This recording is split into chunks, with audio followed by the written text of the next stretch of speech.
ಗೋಕಾಕ್ದಲ್ಲಿ ಮಳೆಯ ಕಾರಣದಿಂದ ಜಲಾವೃತಗೊಂಡ ಪ್ರದೇಶಗಳಿಗೆ ಮತ್ತು ತಾಲೂಕು ಆಡಳಿತದಿಂದ ನಿರ್ಮಿಸಿದ ಕಾಳಜಿ ಕೇಂದ್ರಕ್ಕೆ ಭೇಟಿ ನೀಡಿ ಮಾಧ್ಯಮದವರಿಗೆ ಪ್ರತಿಕ್ರಿಯಿಸಿದರು. ಗೋಕಾಕ್ ನಗರದಲ್ಲಿ ಪ್ರವಾಹ ಸಂತ್ರಸ್ತರಿಗೆ ಯಾವುದೇ ತೊಂದರೆ ಆಗದಂತೆ ತಾಲೂಕು ಆಡಳಿತದಿಂದ ಎಲ್ಲಾ ರೀತಿಯ ಕ್ರಮ ಕೈಗೊಂಡಿದ್ದೇವೆ. ಕಾಳಜಿ ಕೇಂದ್ರಗಳಲ್ಲಿ ಉತ್ತಮ ಆಹಾರ ನೀಡಲು ಹೇಳಿದ್ದೇವೆ ಎಂದು ತಿಳಿಸಿದರು. ನಾನು ಜಲಸಂಪನ್ಮೂಲ ಸಚಿವರಾಗಿದ್ದಾಗ ಗೋಕಾಕ್ ನದಿಗೆ ರಕ್ಷಣಾ ಗೋಡೆಗಾಗಿ 700 ಕೋಟಿ ರೂಪಾಯಿ ಕರೆದ ಟೆಂಡರ್ ಕ್ಲಿಯರ್ ಮಾಡುವಂತೆ ಸರ್ಕಾರಕ್ಕೆ ಒತ್ತಾಯಿಸಿದ್ದೆ.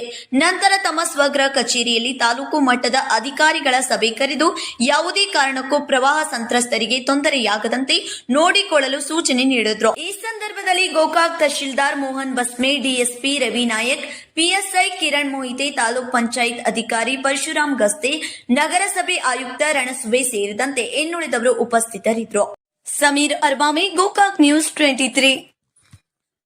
ಈ ಫ್ಲಡ್ ಬಗ್ಗೆ ನಾವು ಅಧಿವೇಶನದಲ್ಲಿ ಪಾಲ್ಗೊಂಡಕ್ಕೋಸ್ಕರ ನನ್ನ ಡಿಸಿ ಮತ್ತು ಸಿಇಒ ನಮ್ಮ ಜಿಲ್ಲಾ ಮಟ್ಟದ ಅಧಿಕಾರಿಗಳ ಜೊತೆ ಚರ್ಚೆ ಆಗಿ ಫೋನ್ ಮುಖಾಂತರ ಮಾತಾಡಿ ನೀನು ಬಂದೆಲ್ಲ ವಿಸಿಟ್ ಮಾಡ್ಯಾರ. ಬಟ್ ಇವತ್ತಿಂದ ಪ್ರವಾಹ ಸ್ವಲ್ಪ ಕಡಿಮೆ ಆಗುತ್ತದೆ. ಇನ್ನೂ ಮಧ್ಯಾಹ್ನವರೆಗೆ ಇನ್ನೂ ಕಡಿಮೆ ಆಗೋ ಚಾನ್ಸಸ್ ಇದೆ. ಆದ ನಂತರ ನಮ್ಮ ಅಧಿಕಾರಿ ಚರ್ಚಿಸಿ ಈ ಸಾರಿಗೆ ಬಿಡಬೇಕು ಅನ್ನೋ ನಿರ್ಣಯ ತಗೋತಾರೆ.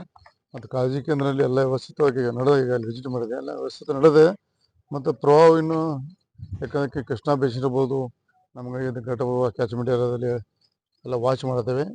ಮುಂಜಾಗ್ರತಾ ಕ್ರಮವಾಗಿ ಏನು ಅನಾಹುತ ಆಗದಂಥ ವ್ಯವಸ್ಥೆನ ಅಧಿಕಾರಿಗಳು ಮಾಡ್ತಾವಂತ ವಿಶ್ವಾಸ ಇದೆ.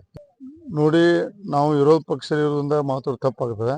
ಸರ್ಕಾರ ಒಳ್ಳೆ ಕೆಲಸ ಮಾಡಬೇಕು. ಈಗಾಗಲೇ ನಾವು ನೀರಾವರಿ ಸಚಿವ ಇದ್ದಾಗ ಗೋಕಾಕ ಪ್ರೊಟೆಕ್ಷನ್ ವಾಲ್ ಬಗ್ಗೆ 600-700 ಕೋಟಿ ಮಾಡಿ ಬೋರ್ಡ್ ಕ್ಲಿಯರ್ ಮಾಡಿಸಿ ಈಗ ಎಲ್ವಣ್ಣ ಆಗಿದೆ. ಅದು ಸರ್ಕಾರದ ಮನೆ ಮಾಡ್ಕೊತಾನೆ ಮುಖ್ಯಮಂತ್ರಿಯವರಿಗೆ ಆದಷ್ಟು ಬೇಗ ನಮಗೆ ಪ್ರೊಟೆಕ್ಷನ್ ವಾಲ್ ಅದನ್ನು ಕ್ಲಿಯರ್ ಮಾಡಿಕೊಟ್ರೆ ಶಾಶ್ವತ ಪರಿಹಾರ ಆಗ್ತದೆ. ಪದೇ ಬರೋದು, ವಿಸಿಟ್ ಮಾಡೋದು, ಫೋಟೋ ತಗೊಂಡೋದಕ್ಕಿಂತ ಅದು ಹಿಂದಿಂದ ನಾವು ಸರ್ಕಾರದಾಗ ಮಾಡಿದ್ವಿ. ನಾನು ಮಂತ್ರಿ ನೀರಾವರಿ ಮಂತ್ರಿದಾಗ ಮಾಡಿದ್ದೆ.